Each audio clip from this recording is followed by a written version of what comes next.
Washington's going pretty well. We just need someone to fiddle around the edges. I ain't got it. If you think Washington is fundamentally broken, and I promise you, I've seen it firsthand, as bad as you think it is, it's worse. If you think we need fundamental change to move power out of Washington and back to the American people, that's what's at the heart of this campaign. Now, your question was a very good one. You said, how about some of the other candidates? Shouldn't we go with, you mentioned Walker, you mentioned Carly Fiorina. There are a lot of good candidates. Let's talk about how to make the decision between the candidates. Some thoughts on that. Let me say one of the things. I thank y'all. You know, the country entrusts New Hampshire with a very special responsibility. And y'all take that responsibility very, very seriously. If we started our presidential election cycle in a state like California or New York, it'd be all slick Hollywood TV ads, and no one would know what's going on. Y'all take serious your responsibility to look someone in the eyes. Take the measure of it. Tell them the truth that they want us from. Now, everyone here knows, come every election season, every candidate comes along and claims to be a conservative. Every one of them, you could line all, I think there are 142 Republican candidates right now. You need a phone book to tell us apart. But every one of them will stand up one after the other and say, I am Who Diddley, the most conservative guy who's ever lived. How do you tell the difference? Let me suggest a simple test that I would encourage each of you to apply, which is don't tell me. Show me. You talked about it. You stood up and led. Think of the 10 or 12 biggest fights, biggest battles in the last couple of years, and you decide what they are. And ask yourself where the different candidates were on. If a candidate says he opposes Obamacare, great. Show me where you stood up and fought to stop it. If a candidate says he opposes the debt and debt ceiling that's bankrupting our kids and grandkids, terrific. Show me where you stood and fought to turn things around. If a candidate says he opposes President Obama's unconstitutional ends, fantastic. Show me where you stood and led the fight. If a candidate says he supports the First Amendment, free speech, religious liberty, if he says he supports the Second Amendment, or the Fourth and Fifth Amendments, or the 10th Amendments, if a candidate says he opposes Common Core, great. Show me where you stood and fought for those principles. If a candidate says he supports the nation of Israel, if a candidate says that we should stand up and defeat radical Islamic terrorism and confront the national security threat, if a candidate says we should stop Iran from acquiring nuclear weapons, show me where you led on this. And I'll tell you, as you look at the field, there are a lot of terrific people. Governors, senators, they're young, they're dynamic, they're inspiring, they're people who I like, who I respect, who are friends with. But if you take those dozen issues I just listed, and you ask how many of them have stood up and led in any meaningful way on any of those issues, for most of the candidates you can find one. Occasionally you can find two. But it is fairly stunning as you look issue after issue after issue, where the candidates are, what their record is. Every issue that I listed, I have endeavored to stand and lead and fight. And you're right, Washington doesn't want to change. What it's going to take is a grassroots movement from the people to change Washington. But I think the test we should apply is, are you standing and fighting and leading on the great issues and great challenges of the day? And that's what I've tried to do every day I've been in public. Did you vote for Mitch McConnell? There was not a contested election. He was re-elected by acclamation to no one against.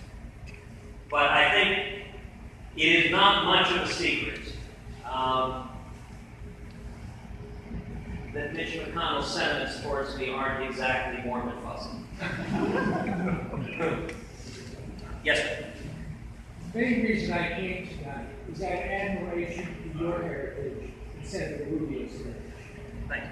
The biggest landmark I see for the Republican Party is the immigration issue. Okay? Can you articulate where you stand on that? I'm very happy to. On immigration, I am long-term optimist, and I'm short-term pessimist.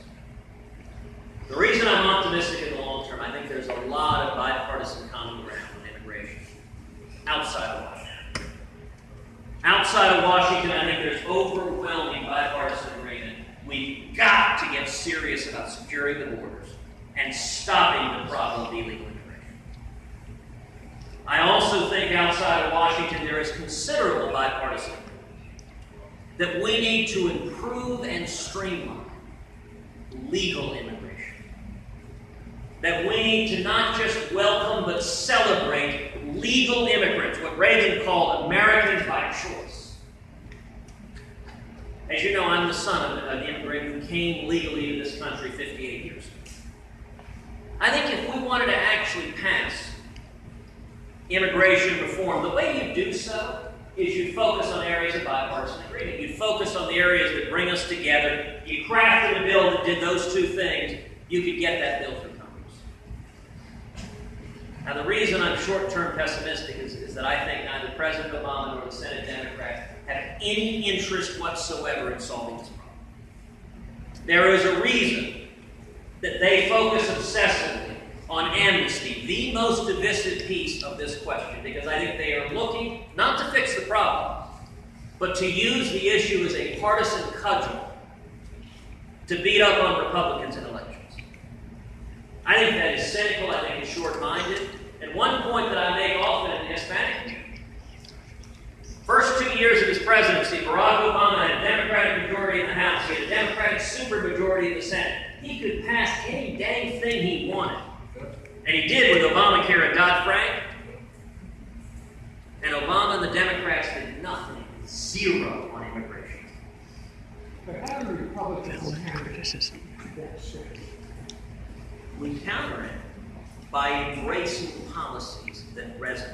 Look, I'll speak very directly. In Texas in 2012, I got 40% of the Hispanic. The exact same time Mitt Romney was getting 27% of the Hispanic vote nationwide.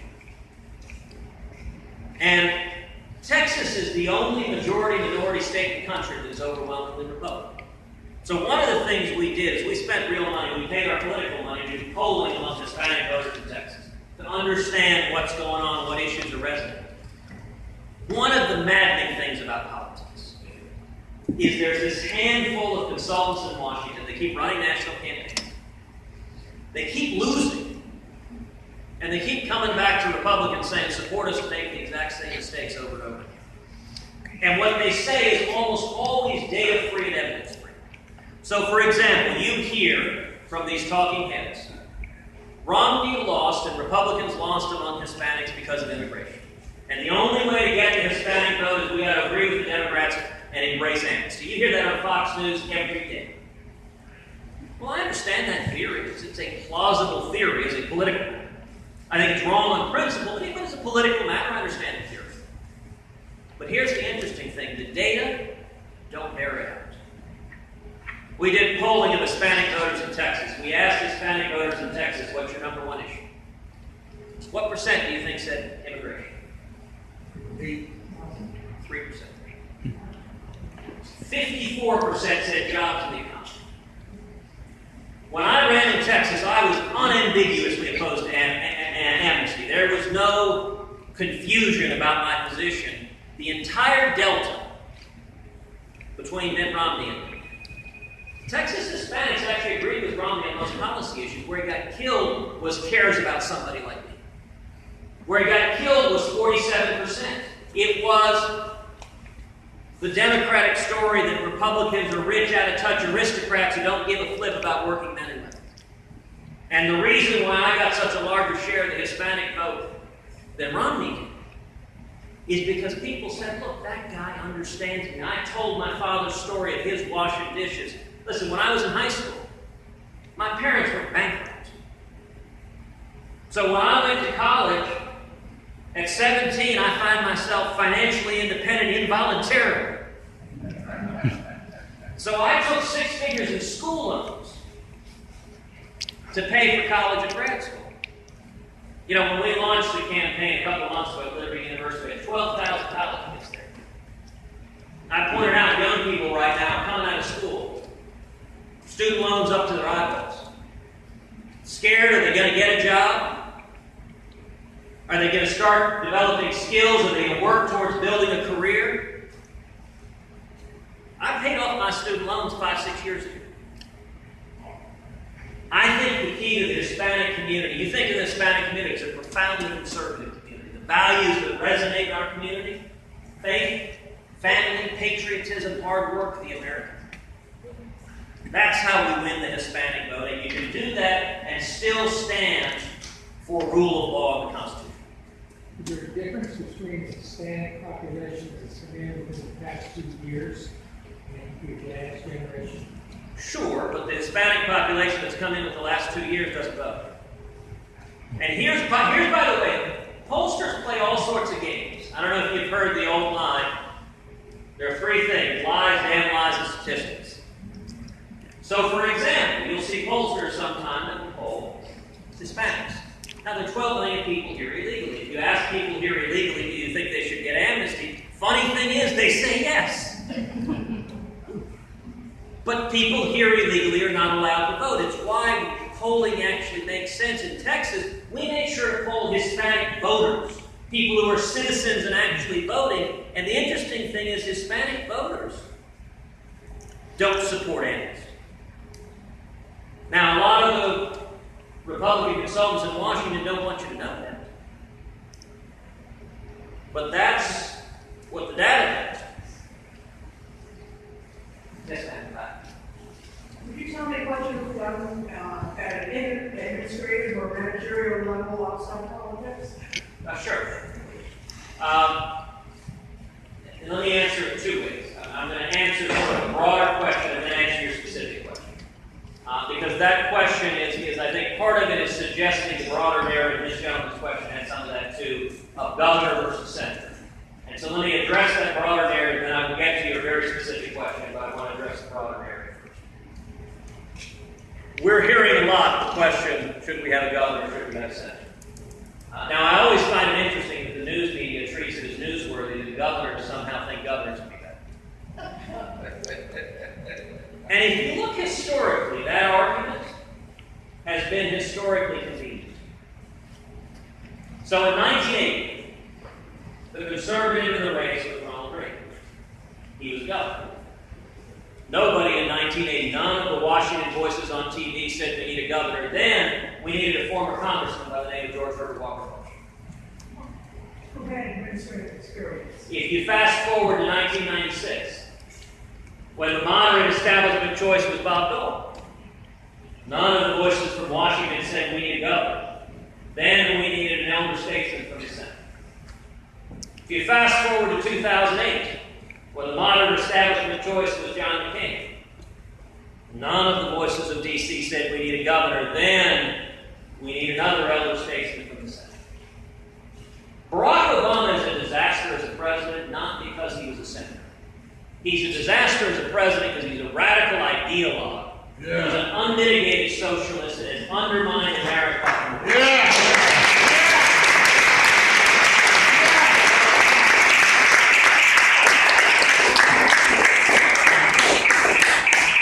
About an equal number of presidents have been governors and senators. And there have been good presidents and bad who were both. Jimmy Carter was a governor. He was in Saxon. The test that I would suggest employing is not what's the job title someone has, but the test we talked about a minute ago. Have you stood and fought and led on those issues? And it's interesting. Go through the governors. Go through the issues. How many of the governors have stood and fought and led on Obamacare, on the debt, on executive amnesty, on religious liberty, on Israel, on Iran, on radical Islamic terrorism? Those lists are becoming pretty short. So let's get to your specific. Ideas without experience enacting is nothing. You are You've seen this. Yes. No, you are exactly right. But I'll say 2 things then on Obama. You're right. Obama was also a senator. But when Obama was in the Senate, he was essentially a backbencher. I have a lot of faults. You can accuse me of a lot of things in the Senate, but being a backbencher ain't one of them. On every major issue of the day, I have endeavored to lead and fight for the right and conservative principles, and we've won battle after battle after battle. But in addition to that, unlike Obama before I was in the Senate, I wasn't a community organizer. I was the Solicitor General of Texas. That's the chief lawyer for the state of Texas in front of the United States Supreme Court and all the state and federal appellate courts. I supervised and approved every appeal for the state of Texas in a 4,000-person agency with over 700 lawyers. Held that role for 5.5 years. And we led the nation over and over again defending conservative principles and winning. So we defended the Ten Commandments monument on the state capitol grounds, went to the U.S. Supreme Court and won 5-4. We defended the Second Amendment, the right to keep and bear arms, went to the U.S. Supreme Court and won 5-4. We defended the Pledge of Allegiance, the words one nation under God, went to the Supreme Court, won unanimous. We stood up and fought the World Court, the United Nations, and the President of the United States, defending U.S. sovereignty, went to the Supreme Court and won 6-3. So when I'm campaigning, the record I ran on for Senate and the record I'm running on now is a proven record. I'm not just talking about these issues, but standing and fighting and winning.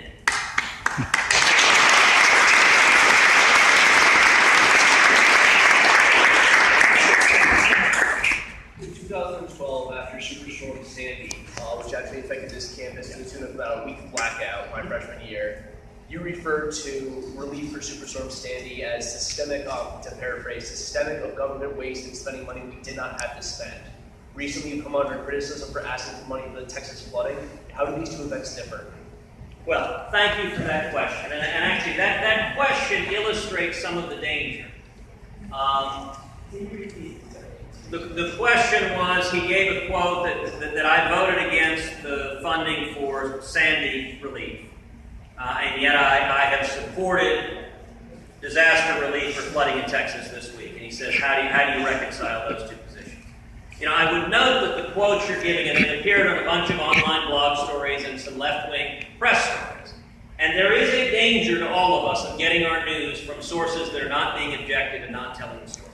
So let me give you the facts, because the stories you're quoting are designed to try to push a point of view, and they're not telling the facts. When Sandy occurred, it was a horrific tragedy. I vocally and publicly supported that we should have disaster relief for Sandy. Now what happened? What happened, unfortunately, is a month after Sandy, Congress, cynical politicians, Republicans and Democrats came together and loaded up the Sandy relief bill with pork. $50 billion was in that bill. A large portion of it was completely unrelated to Sandy. It wasn't an emergency. It was just paying their little pet projects on this and that and the other. Now, I supported an amendment to strip out the pork. I supported an amendment to pay for it. I said, absolutely, we should provide disaster relief. But this shouldn't be a Christmas tree for a bunch of politicians to engage in pork. I voted no because Congress said, nope, we want to spend on everything. And that's why we've got $18 trillion in debt, because no one is standing up for hardworking taxpayers. Now in Texas, we're having flooding, and what I've said is, look, disaster relief, we have an existing federal system in place that provides resources when a natural disaster or calamity hits. You know what? If someone tried to load up that bill with a bunch of unrelated pork, I'd oppose that too. It should be focused on what it's doing, not bankrupting something.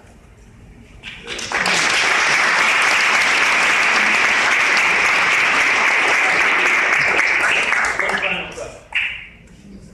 Yes. Senator Cruz, in 2012, the 5th Congressional District in Massachusetts, there was a candidate in Congress who was a graduate of the United States Naval Academy in Athens. He was a nuclear engineer. And the night that I saw him, he was speaking about nuclear engineering, because his first job out of the academy was to work on nuclear-powered ships. And he was trying to parallel the fact that you can have a safe nuclear-powered ship, you can have a safe nuclear-powered plant. And he was discussing the possibilities of doing that. I asked him, I said, What do you do after you build a plant after 500 years of getting the permits? If you get the permits at all, how do you send the power out across communities that have zoning that will restrict it? So he said, well, that's something we have to work on. So afterwards, I went to him and I talked to him about preemption. The federal principle that you can put restricted language that will trump state language or local language with federal legislation. Now, we have a split in this country.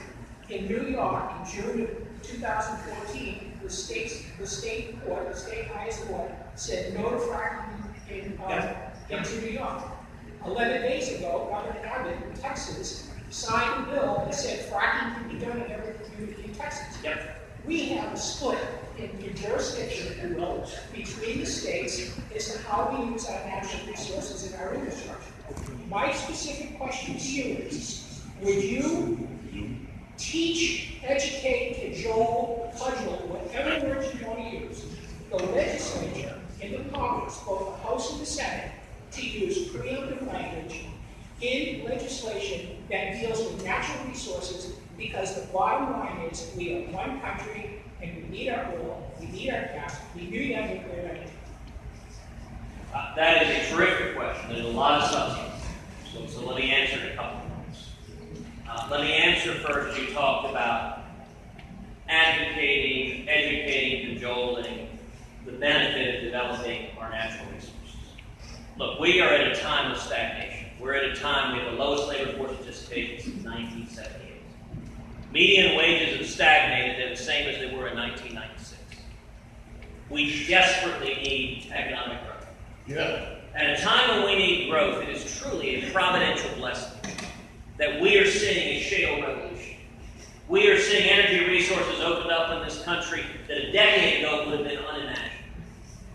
We have as a very real prospect in this country within a decade for the United States to be entirely energy independent. We are today, a lot of people don't know this, today America is the #1 producer of oil, the #1 producer of natural gas in the world. We passed Saudi Arabia. And it is despite Obama, despite all of his efforts. And it makes no sense for us to continue sending billions of dollars to Middle Eastern countries, many of whom hate us. So in terms of making the case, I'm reminded when we were debating the minimum wage on the Senate floor. And I gave an impassioned floor speech that had 3 numbers behind it. The first was $10.10, which is what Obama was proposing raising the minimum wage. The Congressional Budget Office said if we did that, up to 1 million people would lose their jobs, predominantly low-income minorities, African Americans, and Hispanics who would be thrown out of work. The second number I pointed to, though, was $0.00. Because, as I just said, we have the lowest labor force participation since 1978. Millions have lost their jobs. The real Obama minimum wage is $0.00 for every one of the people that has lost their jobs under Obama. But the third number I pointed to was $46.98. $46.98 is the average hourly wage of an oil and gas worker in North Dakota. And I said, you know what? We want a whole lot more people making $40 and $50 and $60 an hour, and a whole lot fewer people making $0. Yeah.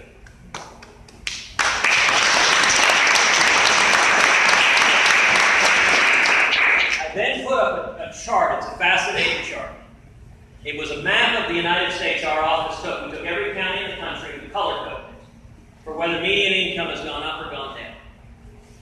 It looks almost exactly like a geological map of shale formations across the country.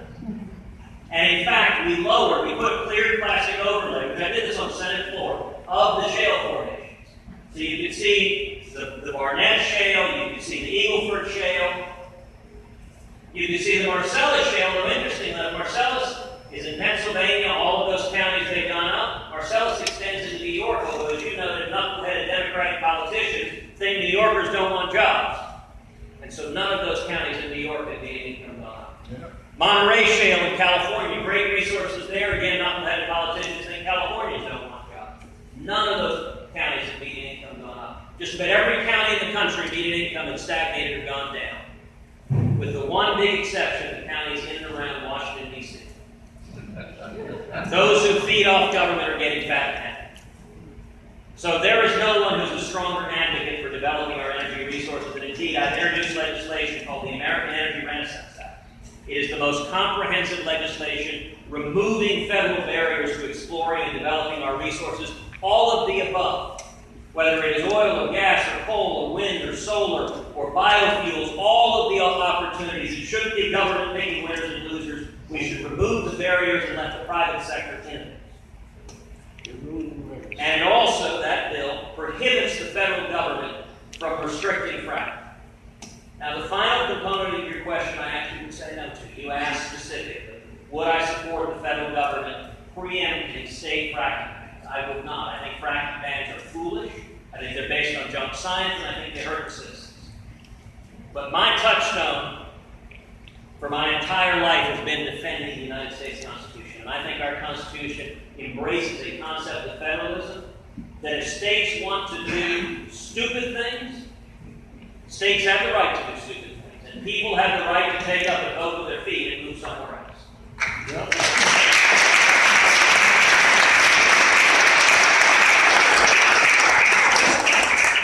Let me make just a final point wrapping up. Y'all have been very generous coming here. You've been very generous with your time. In my view, the Republican primary is going to come down to one word: trust. We're tired of politicians who don't tell us. And the stakes are too high. I remember sitting with a group of voters over lunch, and one of them asked, "Why should we trust you? We've been burned over and over again." And I said, "You know what? You should. Don't trust any politician." But the point I made when I was campaigning in Texas, I said, you got any candidate's website? They all have an issues page. There are a series of issues, A, B, C, D, and E. And typically in a Republican primary, they say word for word the exact same thing. You print 10 of them out side by side, they're identical, like they're reading from the script. Now, I would point out all the time on the campaign trail, if you go to our website, tedcruz.org, tedcruz.org. Is it common? People very quickly noticed we didn't have an issues page. What we had instead was a page that was labeled a approved record. What it said was, for far too long, politicians have said one thing and done another. Every one of us should ask any candidate who shows up in front of us, you say you believe these persons. Show it. When have you stood up and fought for them? When have you bled for them? And what have you accomplished? As the scriptures say, you shall know them by their fruits. And what it then said is, for the past decade, Ted has been fighting for conservative principles over and over again and winning on a national level. Cold. What followed was 3 pages of bullet points in my record. So let me give a specific example and we'll wrap up. The Second Amendment. In Texas, as in New Hampshire, there's a right answer on the Second Amendment. I support the Second Amendment.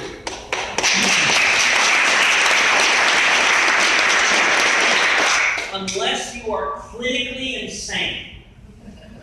That's what you say in Texas, that's what you say in New Hampshire. Heck, even Democrats say it.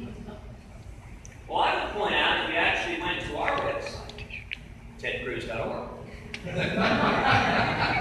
What was that? People, I actually didn't say that I supported the Second Amendment. Didn't say a word about what was hidden in the deep recesses of my heart. Talk is cheap. What it did say is, as the Solicitor General of Texas, I led a coalition of 31 states in front of the United States Supreme Court, defending the individual right to keep and bear arms, and we won a landmark 5-4 decision upholding that individual. Yeah!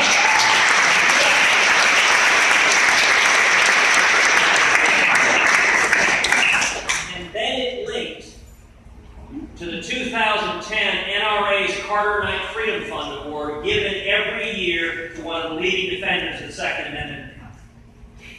That's the difference between cheap talk and having walked the walk. Look, if I woke up tomorrow and said I'm going to run as a moderate, I couldn't do it. And so, y'all's role is critically important, discerning those who are talking to the game from those who have walked the walk. What I would encourage you to do for every candidate, every issue, they'll stand up and say, I'm with you on A, B, C, and D. Say, great, what have you done on A, B, C, D, and E? And if it's just read the conservative talking points, that ain't the right answer. What I've tried to do in the Senate has been two things. Tell the truth and do what I said. And I will say this at the very last thing. I appreciate y'all being here. I hope to earn your support. The only way we win this primary, the only way we win the general, and the only way fundamentally we turn the country around is if it is a grassroots movement from the people taking power out of Washington. Yeah. And I want to do everything I can to help and encourage you as together we turn this country around. Thank you. Yeah.